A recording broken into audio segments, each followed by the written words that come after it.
Bismillahirrahmanirrahim. Assalamualaikum warahmatullahi wabarakatuh.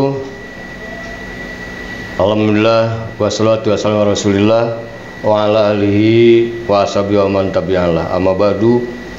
Faqala Allah ta'ala fi Qur'an azim. A'udzu billahi minasyaitonir rajim. Bismillahirrahmanirrahim.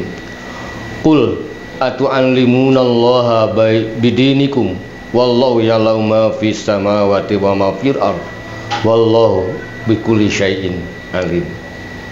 Pemirsa, alhamdulillah pada kesempatan kali ini saya masih disertai, ditemani Amal Karom Kiai Haji Ahmad Sya'ban. Silakan menyapa. Assalamualaikum warahmatullahi wabarakatuh. Waalaikumsalam warahmatullahi wabarakatuh. Dan pada kesempatan ini kita akan mencoba ngobrol, mengurai semampu kita ya, betul, yang berhubungan dengan Asmaul Husna yang ke-19, yakni lafaz Al-Alim atau Ya Alim. Mana secara harfiah ya yang mengetahui, Ya Alim yang mengetahui. Tetapi ada lagi makna yang lebih spesifik kepada Asma Ya Alim ini. Dan ya, ngapain dia datang ke sini nemani saya kalau nggak ikutan? Ayo. Ya, baik pemirsa. Setelah disampaikan makna secara harfiahnya, kemudian ada makna secara istilahinya. Dan makna secara istilahinya adalah ayyuhita ilman bikulli syai'in. Artinya mengetahui segala sesuatu tanpa ada batas dengan sempurna. Karena sesuatu itu dalam pandangan ilmu tauhid kurang lebih ada tiga. Sesuatu itu tiga macam ya. Ada tiga macam. Globalnya. Yang pertama, sesuatu yang dimengerti keberadaannya oleh akal. Yaitu sesuatu yang wajibul wujud. Iya. Yang kedua, yang tidak diterima adanya dengan akal, berarti mustahilul wujud. Dan yang ketiga, sesuatu yang ada dan tidak adanya diterima oleh akal. Boleh ada, boleh nggak ada. Boleh ada, boleh nggak ada. Artinya ketiga sesuatu tersebut secara sempurna diketahui oleh Dat yang maha mengetahui, baik yang wajibul wujud, baik yang muhalul wujud, ataupun yang mungkinul wujud. Boleh ada, boleh tidak ada. Satu itu. Yang kedua, mungkin juga kalau itu hanya kepada Allah ya. Nah, kalau kita kembalikan kepada diri kita ini, bahwa tidak mungkin sesuatu hal terjadi pada diri kita Allah nggak tahu. Iya, betul ya. Terkadang kita sendiri kalau akan mengungkapkan hati nurani diri sendiri, itu mungkin hanya 10% mampu keluar. Ya, betul ya. Ya, terkadang kan orang juga ingin menyatakan cinta kepada seseorang. Wah, dia ngalor ngidul ya. Iya. Ngalor, dia bilang tentang bintang, dia cerita tentang apa. Sementara maksudnya malah ketika akan mengatakan I love you, jadi ragu, diem lagi. Iya. Menunjukkan jati dirinya malah susah. Iya. Nah, bagi Allah nggak ada istilah seperti itu. Jadi Allah itu mengetahui segala sesuatunya sampai yang sangat terperinci gitu. Iya, betul. Dari mulai kita bab pasal, apalagi di bawah pasal gitu kan, tanbih. Itu akan lebih detail lagi. Iya, betul ya. Karena memang secara makna Allah mengetahui secara sempurna itu jelas berbeda dengan kita sebagai manusia. Ketika kita dikeluarkan dari rahim ibu kita, wallahu akhrajakum min butuni ummahatikum la ta'lamuna syai'a, kita tidak tahu apa-apa. Dan itu pun Allah kasih tahu bagaimana supaya kita tidak menangis. Dengan menyusu terhadap ibu kita. Dengan menangis ibu jadi tahu itu bahasa pengen minum, pengen makan gitu, jadi lapar gitu kan. Artinya sangat terbatas sekali pengetahuan seseorang itu beda dengan Allah Subhanahu wa Ta'ala. Jadi ilmu Allah itu yang maha tahu gitu ya. Bahkan sebagaimana juga disebutkan dalam Al-Qur'an ya. Ini surat Al-Hujurat ayat 16. Kul atu'allimunallaha bidinikum wallahu ya'lamu ma fis samawati wa ma fil ardh wallahu bikulli syai'in alim. Wah, ini ya sangkleng ya. Iya betul ya. Coba ini diurai. Ini wa huwa bikulli syai'in alim ya. Kalau kita melihat dalam pandangan usul fikih, itu ada kata kul, yang kata kul kemudian diidopatkan kullu fardin, kullu syai'in. Ini sudah kul semua pakai syai'in lagi. Iya, ya, berarti itu menunjukkan tentang sigat-sigat yang bersifat umum. Maka tidak sangat tepat tadi kemudian ketika syai' itu ada 3 tadi yang wajibul wujud, mustahil wujud dan jaizul wujud, dan itu jelas disampaikan dalam Al-Qur'an wallahu bikulli syai'in alim. Allah mengetahui yang wajib, mustahil dan juga yang jaiz. Bikulli syai'in alim, tanpa ada batas pengetahuannya. Masya'a makana malam yasha malam yakun. Dalam ayat kemarin itu kan Fatahul Alim. Ya, Al-Fatahul Alim. Al-Fatahul Alim. Ya. Jadi tidak hanya Al-Fatahnya sampai alimnya juga diberikan. Betul ya. Jadi ini antara Fatah dengan alim ini satu asma yang waduh ini udah mau azan nih. Kita lanjut aja lah dulu. Lanjut belum aja, ada kan? Siap. Nah, lanjut aja. Masih ada 5 menit. Nah, selanjutnya juga tentang kita tudupin langsung aja kepada asror atau khasiat asror dan khasiatnya. Ya, ini ada 2A. Yang pertama ya'lamul ghaibi wasyahadati. Barang siapa yang membaca asror yang ini setiap melaksanakan sholat sebanyak 100 kali maka akan diberikan ilmu mukasyafah dan ilmu kemarifatan. Ini satu. Yang kedua adalah ya'lamul ghuyubi fala syai'a yafutuhu min ilmi wala yauduhu. Barang siapa yang dapat membaca asor yang ini, yang alamul ghuyub ini, maka akan dikuatkan dalam hafalannya dan akan hilangkan sifat lupa darinya. Jadi bagi Anda yang pelupa atau Anda pelajar, awamkan yang ini. Iya, betul. Nah, jadi khasiat dan asrar ini kan kalau kita berdoa itu minimal kita paham maksudnya. Iya, betul. Nah, jadi yang pertama ya alumul ghaibi wa syahadah, ya maksudnya kita minta supaya diberikan ilmu mukasyafah dan juga ilmu yang kemarifatan. Nah, juga akan lebih baik kalau kita benar-benar paham makna dari ini. Maka untuk ini yang pertama, juga yang kedua akan kita urai maksudnya supaya kita berdoa ini paham. Karena kalau nggak paham itu bisa dikategorikan jangjawokan, jadi dikategorikan jimat, bisa sarwa, bisa diartikan sama dengan pulkukus kalur kasang rumun kana kasang batana sang batana negara numpa sang batana negara numpi gitu.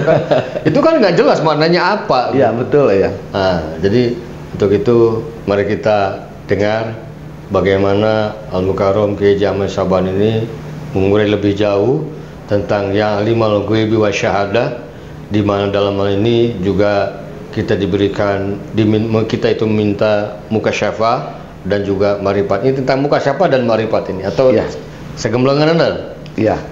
Baik. Dalam asror ini ya alimal ghaibi wa syahadah, kita dituntut untuk memahami makna daripada asror ini, ya alimal ghuyub. Kenapa? Yang pertama, betul kata Eyang, supaya menjadi nilai ibadah. Dan yang kedua, supaya benar-benar diterima. Karena menurut Sohibu Qalyubi dalam kitab fikih diceritakan barang siapa yang berdoa maka itu harus mengetahui intisari daripada doa tersebut. Ulah kalau kalimat jangjawokan gitu kan? Iya, betul ya, Yang. Nantinya jadi takut jadi manupiit ya. Jadi yang saya dengar di akhir perkataan yang itu manupit. Biar tidak jadi jangjawakan. Ya alimal ghaibi wasyahadah. Pertama yang dipinta adalah tentang ghaib. Ya alimal ghaib, zat yang maha mengetahui tentang sesuatu yang gaib. Nah, sesuatu yang gaib ini tentunya tentang nilai-nilai pengetahuan, Eyang. Nilai-nilai pengetahuan, karena manusia itu terlahir dalam keadaan tidak mengetahui apapun. Lantas kemudian wa ja'ala lakumus sam'a wal absar. Allah memberikan pendengaran, Allah memberikan penglihatan agar senantiasa bisa diambil hikmah dari penglihatan itu untuk mencari ilmu, untuk mencari pengetahuan. Menjadi pengetahuan, menjadi boga kanyaho. Iya. Jadi punya pengetahuan. Ketika seseorang sudah mempunyai pengetahuan, maka dia tentunya nilai-nilai keimanan itu akan berubah menjadi dari imannya iman taklid, itu kemudian akan meningkat ke iman ilmu yakin, yaitu jadi naik level dalam keimanan. Karena disepakati oleh para ulama bahwa iman itu ada tingkatannya, ya kalau tidak salah. Waktu Eyang sering membahas tentang itu.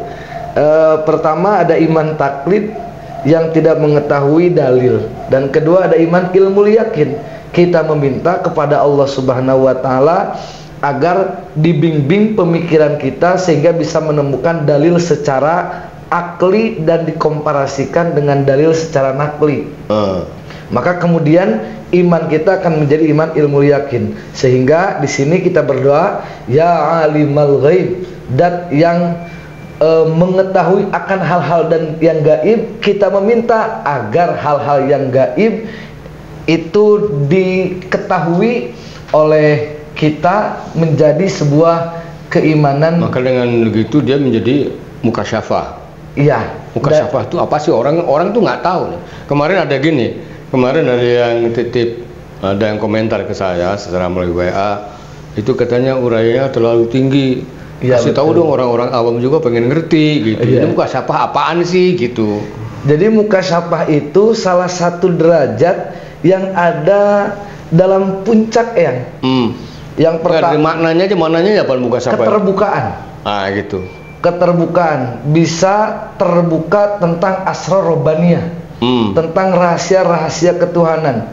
Bagaimana kita bercengkrama dengan manusia, berbaur dengan manusia, tetapi yang dilihat bukan manusia, tetapi yang dilihat zat yang menggerakkan manusia. Ya, terkadang kita ini udah perkenalan ya. Iya betul. Namanya si A juga, tapi nggak tahu hatinya tidak benar apa enggak gitu kan? Iya. Apa maksud juga di sini mukasyafah juga dibukakan sama Allah. Oh dia tuh orang tuh benar nggak benar gitu kan? Iya betul. Bisa jadi dengan seringnya kita membacakan ya alimal ghaibi wasyahadah ini, kita juga tidak akan dikelabui oleh orang lain. Betul. Karena kegaibannya itu kan. Nah, kemudian tentang kemarifatan. Ini marifat ini kan ada marifat indah tauhid, indah akli, ada marifat indah tasawuf. Ini apakah ini indah tauhid menurut akidah atau tauhid atau menurut tasawuf ini marifatan ini? Kalau marifat di sini dua-duanya dibawa, keduanya dibawa, karena tidak bisa loncat langsung ke tasawuf tanpa akidah dulu, tauhidnya dulu. Iya, terkadang orang ngaji belajar tasawuf tapi nggak belajar akidah tadi, jadinya itu nggak bisa itu ya betul nggak dapat jadi madinya. Iya betul. Jadi dia tidak akan bisa mengaku marifat kepada Allah tanpa marifat secara tauhid. Iya betul. Kalau marifat secara tauhid kan itu idrokun jajimun bihai sulayako ma'utarodudun muafikun lil waqi'in nasyun andalilin. Jadi pengetahuan yang pasti dengan idrakun jazimun, dengan tidak ada keraguan, dan idrakun jazimun misalnya kumaturudun wafiqun lil waqi'i sesuai dengan buktinya, dan nasyun andalin berargumentasi. Jadi bukan katanya lagi, makanya imannya juga mukasyafah dibukakan menjadi iman yang iman ilmu tadi ya. Iman ilmu bukan iman taklid. Bukan. Kalau iman taklid kan ngembik, artinya Ya kata kiai begitu ya gitu aja deh. Iya, itu betul, apa ya. taklid ya. Ya.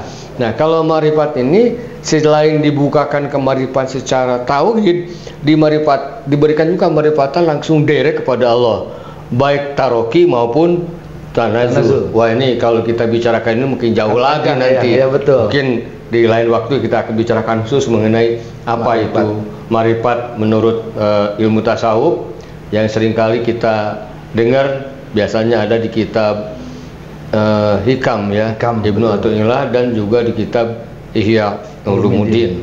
Nah, kemudian yang kedua, ya alamul ghuyubi fala syai'a yafutu min ilmi wala yaudu. Ini sebetulnya hampir sama. Di ujungnya aja yang beda. Itu apa beda di ujung ini? La syai'a yafutu min ilmi. Ini kehati-hatian untuk kita. Bahwa tidak ada sesuatu pun yang tidak diketahui oleh Allah. Artinya akhirnya kita nggak bisa sembunyi ya. Perkataan kita diketahui, hati kita diketahui, dan pergerakan tubuh kita pun diketahui. Ada sebuah kisah ya. Oke. Di mana ada 3 orang santri yang pada waktu itu diperintahkan oleh gurunya untuk menyembelih masing-masing seekor ayam dengan catatan jangan ada yang mengetahui satu sama lain. Akhirnya ketiga santri itu mencari tempat yang paling sunyi. Setelah dirasa tidak ada yang mengetahui, maka dia menyembelihnya. Benar-benar merasa kosong, ada yang lain, perhatian itu. Tidak ada siapapun. Akhirnya dari ketiga santri itu kemudian datang ke gurunya. Lapor, Kang, ini saya sudah menyembelih. Yakin gak ada yang mengetahui? Yakin, insya Allah saya menyembelih itu di semak-semak belukar sampai tidak ada yang mengetahui sama sekali. Pakai suara gahang pun tidak terdengar gitu. Tidak terdengar gahang pun. Yang kedua sama ditanya, yakin? Bahwa ya yakin, seyakin-yakinnya tidak ada yang mengetahui. Lantas yang ketiga ini aneh ya. Kenapa bisa aneh? Karena ayamnya tidak disembelih. Masih hidup. Ketika ditanya, kenapa kamu tidak sembelih? Saya bingung, udah masuk ke goa, udah nggak ada siapa-siapa, udah gelap gulita lagi. Pas saya mau sembelih, Allah Maha mengetahui. Oh, jadi justru yang menang itu yang nggak sembelih. Justru yang menang itu yang nomor 3 yang sembelih ya. Itu sebuah ilustrasi yang cukup menarik, bahwa sebetulnya kita ini tidak akan bisa lepas dari pengetahuan Allah. Gitu sehingga fala syai'a yafutuhu min ilmihi. Tidak ada satupun yang bisa lepas dari pengetahuan Allah. Wala yauduhu. Dan tidak ada yang bisa mengetahui seperti hanya Allah mengetahui. Pengetahuan kita itu terbatas. Kita itu terkadang katanya lagi ya. Ini juga ada cerita. Iya, gimana ya? Cerita ini anekdot aja gitu. Satu ketika ada suatu peristiwa tabrakan sampai tergeletak. Ada orang yang sok pengen keren gitu, tapi susah masuk ke sana. Maaf, saya ini bapaknya katanya gitu. Bapaknya korban itu semua minggir. Ternyata yang meninggal tuh monyet. Jadi jangan sok tahu lah gitu kan. Itu bahaya ya. Itu bahaya. Itu gara-gara walanya uduh. Baiklah pemirsa, jadi nampaknya kita selesai sudah mengenai samping kepada asro-asronya sampai khasiat-khasiatnya. Sekali lagi, bila Anda peduli dan suka dengan tayangan ini, silakan Anda subscribe, share juga kepada yang lain, dan Anda penasaran silakan komentar atau pertanyaan, bertanya boleh, atau ingin menambahkan juga boleh. Pertanyaannya kalau kami bisa menjawab, insya Allah akan saya jawab, tapi kalau kami memang tidak mampu menjawab, mohon tawakuf ya. Terima kasih pemirsa, saya Muhammad Musa Afani dengan Al-Mukarram Kiai Haji Ahmad Syaban menyatakan terima kasih dan undur diri. Terima kasih. Assalamualaikum warahmatullahi wabarakatuh.